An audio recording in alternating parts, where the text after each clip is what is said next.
Hello, welcome. Thanks for finding time to come and see what new is in this channel. We don't take it for granted. If you have not subscribed, kindly consider doing it today. And if you have subscribed, we appreciate. Consider sharing the video with your friends. Today we are going to do a book review of Your Brain on Contraceptives. This is a book that shows the science of what happens to your body and especially your brain when a woman is taking oral contraceptives. It's a book that was done by Sarah Hill. Sarah is a psychologist and she specializes in the study of the impact of hormones on human behavior. Psychologists are many and psychology is such a broad field. Sarah is one of the few psychologists who have specialized in the relationship or the nexus between endocrinology or the body hormones and your human behavior. This book was reviewed in 1996. The first time she did this book, it had a different title. She called it The Effect of Oral Contraceptives on Your Body. But I think she discovered that as much as she was looking at hormonal contraceptives and their impact on the human body, it narrowed down on behavior and the brain, and that is when she changed the title in the new edition and she called it Your Body, Your Brain on Oral Contraceptives. What are the key themes in this book? The first thing that she does in the first part of the book is to appreciate what oral contraceptives have done to the modern woman in terms of the benefits.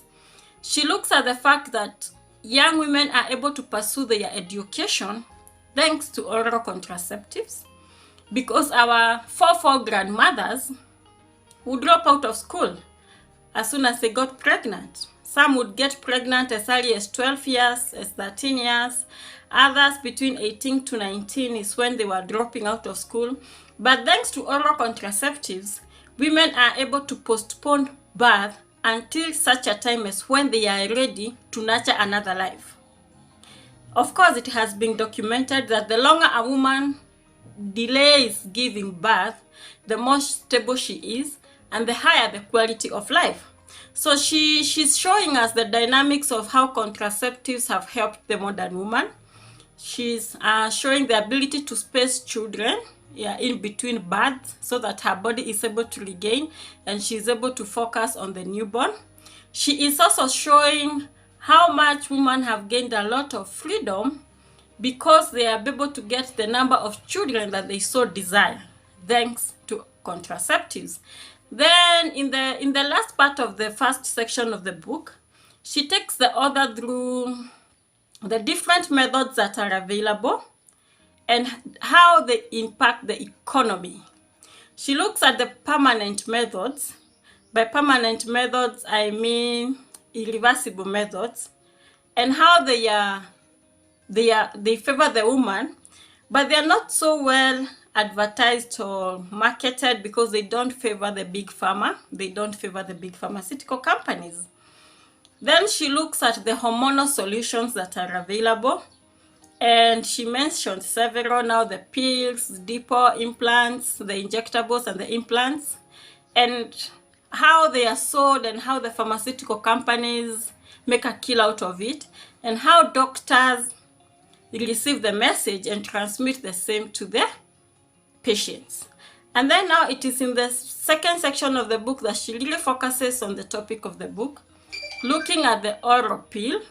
She starts with looking at the mode of action of the oral pill, the pill that is having imitations or chemicals that imitate progesterone and estrogen, which are the two hormones that regulate the menstrual cycle. They are the key two hormones that regulate the menstrual cycle, and they are also responsible for reproduction. So she shows how she takes you through a journey to see how the first pill was developed, the ingredients, how the next generation came, the imitations of estrogen and progesterone, and how the market handled the feedback of the side effects and what that meant for big pharma and also for big doctors. And then it's in the middle of the book that now she hits it. The side effects of these drugs and how they affect the woman. So she starts off by discussing about management of stress, and she shows how when a woman is not allowed to benefit from the full estrogen that is developed by the body thanks to the pill, how that affects management of stress. She takes the reader through a journey of the statistics of the number of women who are diagnosed with depression after starting the pill. Many of the times they don't know that they are depressed. Many of the times they don't know that the changes in moods is thanks to the pill. And she shows how the high levels of stress and unmanaged depression leads to a poor quality of life, affects her parenting, affects her career if she's working, and affects generally everything that she has to do, because mental health and emotional stability is one thing that everyone needs in life. She gives us the statistics of the women who started the pill, but they were not aware of the side effects. Then she continues and she shows how estrogen is usually so important when choosing a mate. You know all these reproduction factors, yeah? A woman will choose a man based on her taste, based on the man's achievement, based on power, based on his looks, and based on his financial endowment.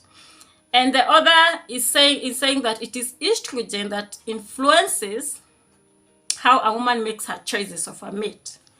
And she shows us statistics to show that the choice of a woman of a mate when she's on pills is different from how she makes her choices when she's off the pill. And so she is inviting the reader to ask themselves questions. If the pills have been shown to affect the way a woman chooses a mate, such that she can choose someone when she's on pills, and then when the pills are withdrawn, she makes a totally different choice, or she has total different feelings about that person. If that is how much that the pills affects the woman's choices of a mate, how more or how else do they affect other daily choices in life?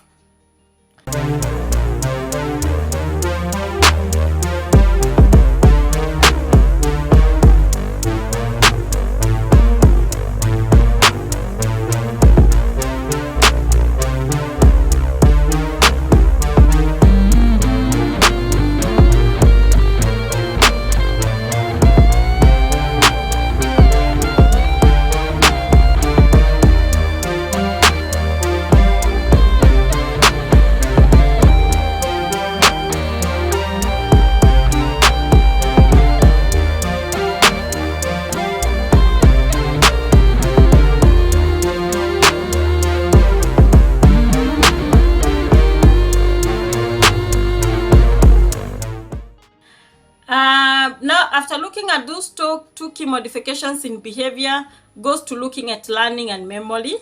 And she gives us evidence to show that pills, that is the oral contraceptive, do have a significant influence on the ability of a woman to understand and comprehend new concepts and also retain them in the memory.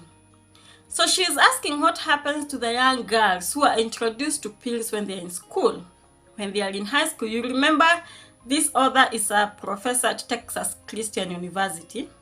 So in her mind, you expect her to also to be thinking about the campus students in that school.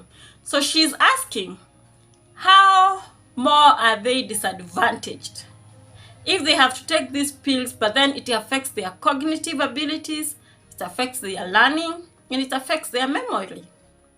Are they aware of these side effects? So the question she's asking is, when doctors are prescribing this, or when nurses are dispensing these oral contraceptives to the users, are they made aware of the changes they'll have to their moods? Are they made aware of the changes they'll have to their learning, cognitive, and memory? Are they aware that the pills will have other changes to their body? You know, she mentioned other changes on the woman's body when she's on oral contraceptives, but in this book, she not only focuses on the brain and the behavior. So what she's saying in a nutshell when she's concluding the book is that she is not fighting she's not fighting contraceptives. Well, she admits she has an issue with hormonal contraceptives, that is the injectables, the implants, and the oral pills, for her own reasons. But she says these oral contraceptives have helped several women. There are those women who take them because they want a clear skin, they don't want pimples or acne on their face, and it works for them.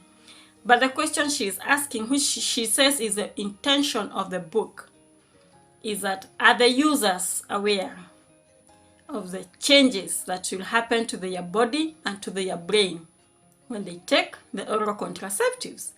It is, of course, that in big pharma, everything that is from a pharmaceutical company will have its advantages and its disadvantages.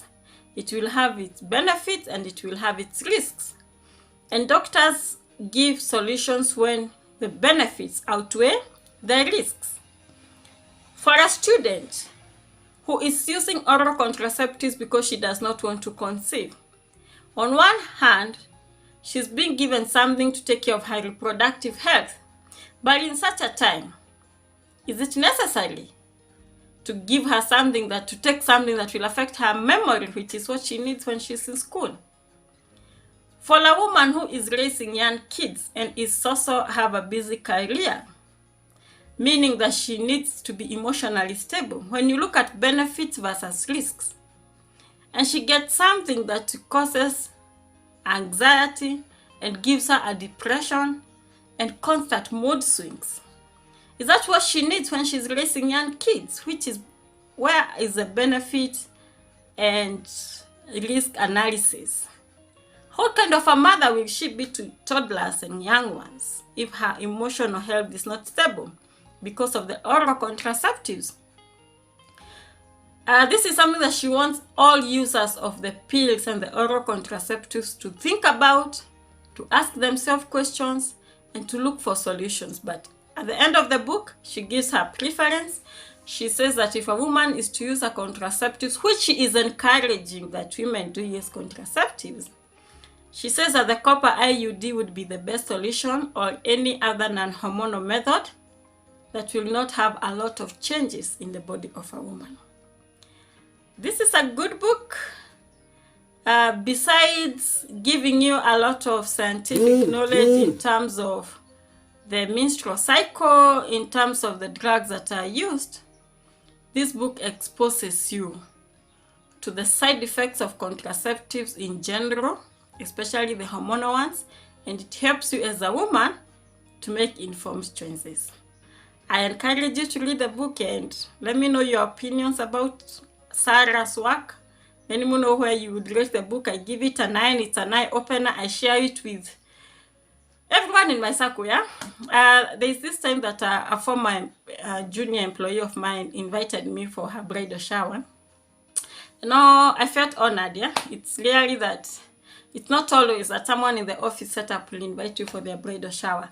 And when we were in that circle, women were now giving advice, and now there was this topic of contraceptives that came.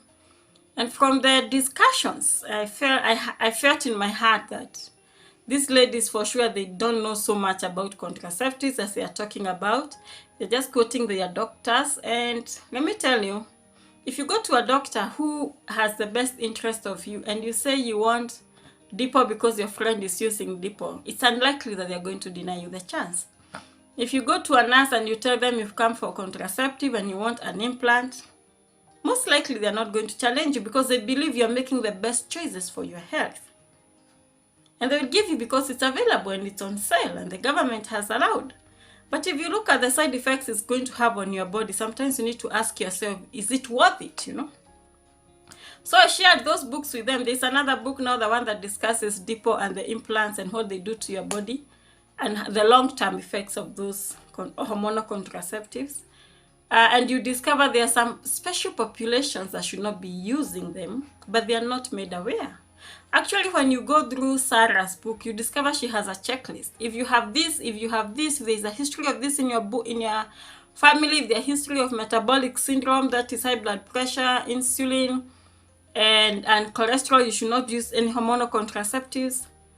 But then you discover there are so many women who are choosing oral contraceptives and hormonal solutions and they're not aware about it. So I shared those books with them, and after some time they were like, oh, thank you. We needed you in that bridal shower. Our nurses have not told us about this. I didn't know. My dad, one told me his dad has high blood pressure, and they are saying if there is a history of high blood pressure in your family, don't use hormonal contraceptives. And she went for that solution and no one told her about it. So if you're a man, of course, I'm sure you care for the woman or the women in your life. It's good you have that knowledge so you help them in making those decisions. Yeah, you notice in our contest, men are quite involved in the choice of contraceptives for the family. If you are a woman, for sure you don't want to make such choices before you know what each and every solution means for you and your body.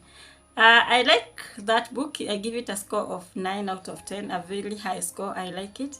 And I like Sarah's work. There's a book she announced last week that she's going to release soon, still to do with contraceptives and the human body and how women behavior is affected by contraceptives. Get yourself that book, read it, and tell me what you think about it.